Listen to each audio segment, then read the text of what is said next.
ሰላም ጤና ይስጥልን ውድ የዩቲዩብ ቻናላችን ቤተሰቦች እንደ ቀደመው ሁሉ ዛሬም ቪዲዮ ይዘን ተከስተናል። ከቻሳ ብለናል። እንዴት ናችሁ? ሁሉ ሰላም፣ ሁሉ አማን ነው? እኛ በጣም ደህና ነን። ዛሬ ደግሞ ይዘንላችሁ የመጣ ነው እንዳይረሳ ርዕሱ ላይ እንደተመለከታችሁት ስለ ሞባይል ኦሪጅናል ነው ወይስ ፌክ ነው የሚለውን እናያለን። እስከ መጨረሻ አብራችሁን ሆኑ። ስለ ቪዲዮ ያላችሁን አስተያየት ኮሜንት ላይ አስቀምጡልን። ምን እንዲሰራላችሁ ትፈልጋላችሁ? እሱንም እናቀርብ ይሆናል። እሺ፣ እንዴት ነው ኦሪጅናልና ፎርጅድ መሆኑን የምናውቀው? አንድ ስልክ እስቲ በጥሞና ይከታተሉ። ከተመቻችሁም ሼር ማድረጋችሁን አትርሱ ለምትፈልጉት ሰው። አሁን ለምሳሌ በመጀመሪያ ደረጃ ፌክ መሆኑን ወይም ኦሪጅናል ለመሆኑ የምናውቅበት ዘዴ ኮከብ መጀመሪያ ፎናችን ላይ እንገባለን ኮንታክት ውስጥ። ከዛ በኋላ ኮከብ የሚለውን እንጫናለን። ከዛ መሰላል 06 መሰላል እንዳትረሱት። ኮከብ መሰላል 06 መሰላል። ከዛ በኋላ የምታዩት ቁጥር አለ። ከዛ አሁን ለምሳሌ እኔ ጋር IMEI ይላል። እሱ ጋር 35 70 80 10 45 06 97 8 ይላል። ይሄን እዛ ከገዛችሁት ካርቶን ላይ ታዩታላችሁ። ወይ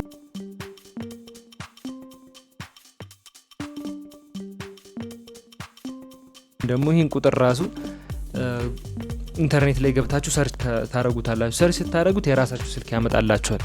ካላመጣላችሁ ፌክ ነው ማለት ነው። ስለዚህ አንደኛ የምናውቀው መንገድ ነው። IMEI የሚለው አለ፣ ቱንም አለ። ሁለቱንም ጽፋችሁ እዛ ላይ ሰርች ስታረጉለት ይመጣል። ስለዚህ በዛ መልኩ ነገራቶችን የምናካሄድ ይሆናል ማለት ነው። ስለዚህ አንደኛው የምናውቅበት መረጃ ሪል ወይም ፌክ መሆኑን በዚህ ነው ማለት ነው። ሁለተኛው ደግሞ ትንሽ ያው ተመሳሳይ ሆኖ ከካርቶን ጋር የምናነጻጽረው አይደለም። ሪል ነው ወይስ ፌክ ነው የሚለውን የምናውቅበት አንዱ መንገድ ነው። ሌላኛው አሁን እንዳልኳችሁ ከካርቶን ጋር የቅድሙን እናነጻጽረዋለን። ያሁኑ ደግሞ አሁን ደግሞ ሌላ ቴክኒክ እንጠቀማለን ማለት ነው። ኮከብ መሰላል 0 ኮከብ ከዛ መሰላል እንካለን። መሰላል ስነካ ስለሚገባ ነው።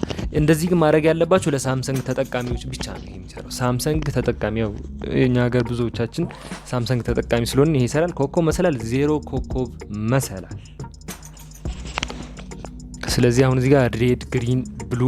ሬድ ስነኩት ሬድ መሆን አለበት።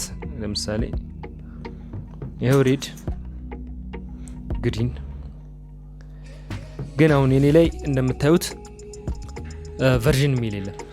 ቨርዥን የሚለው ቢኖር ኖሮ ኦሪጅናል ነው ማለት ነው። አሁን ኢትዮጵያ ውስጥ አብዛኛው ሁሉ ብዙዎቻችን የምንጠቀመው ስልክ በተወሰነ መልኩ ፌክ ስለሆነ የኔም አሁን ፌክ እንደሆነ አረጋግጫለሁ ማለት ነው። ስለዚህ እናንተ ቨርዥን የሚለውን ቼክ በማድረግ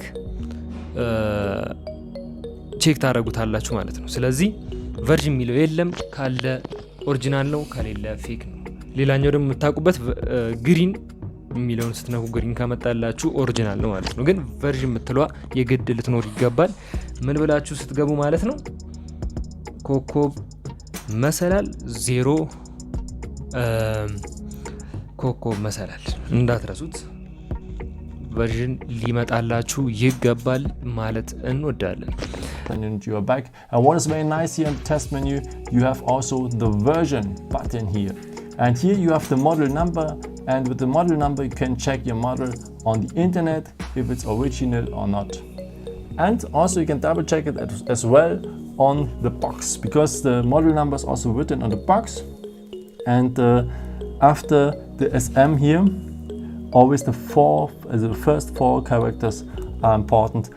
The letters after doesn't matter. So I hope your phone is real. You can say that your phone is real after the test. Thank you so much for watching this video. And maybe if you want, you can leave me a nice comment or give me some thumbs up. It would be really helpful for my videos. Thank you so much for. I've waited also some other videos if you're interested in, or maybe just subscribe me. Would be really a pleasure to see you again. Maybe until next time. Ciao. ስለዚህ ይህን ይመስላል ዛሬ ያዝንላችሁ መረጃ። እስቲ አንድ አስተያየት ምናምን ካላችሁ አስቀምጡልን። ልጠይቁ የምትፈልጉ ነገራቶች ካሉ እና ይህ የዩቲዩብ ቻናል እንዲበራታ ኮሜንት መስጠታችሁን አትርሱ። ኮሜንት በጣም ዋጋ አለው። ላይክ ላይ ምናምን ላይ ደግሞ ትኩረት አድርጉ። ምክንያቱም የዩቲዩብ የለቀቅናቸው ቪዲዮዎች ወደ ብዙ ሰው እንድንደርስ ኮሜንትና ላይክ በጣም ወሳኝነት አለው። ስለዚህ እናንተ ተሳትፎ ባረጋችሁበት ቁጥር የዩቲዩብ አልጎሪዝም ለብዙ ሰው ይልከዋል። ያ ደግሞ ብዙ ሰው ተጠቃሚ እንዲሆን ብዙ ሰው መረጃው እንዲያገኝ ያደርገዋል። ነገር ግን እዚህ ጋር እናንተ ተሳትፎ ማታደርጉበት ከሆነ ብዙ ሰው መረጃውን አያውቀውም ማለት ነው። ስለዚህ ሼር በማድረግ ላይክ ኮሜንት በመስጠት ብዙ ሰዎች መረጃው እንዲደርሳቸው ለብዙ ሰዎች ኦሪጅናል ነው ፌክ ነው እና ብዙ መረጃዎችን እየለቀቅን ስለሆነ ጠቃሚ የሚባሉ መረጃዎችን ለማግኘት ተሳትፏችሁ አይለን። በቀጣይ ቪዲዮ እስከምንገናኝ ቻው።